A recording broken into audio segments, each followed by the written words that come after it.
Assalamualaikum warahmatullahi wabarakatuh. Selamat malam Tribuners. Berjumpa bersama saya Ari Mariadi, jurnalis Tribun Timur.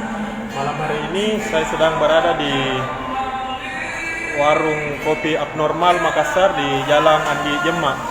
Malam hari ini saya akan melaporkan kepada Anda acara deklarasi dari sejumlah anak muda yang mengatasnamakan diri sebagai relawan Anies Baswedan.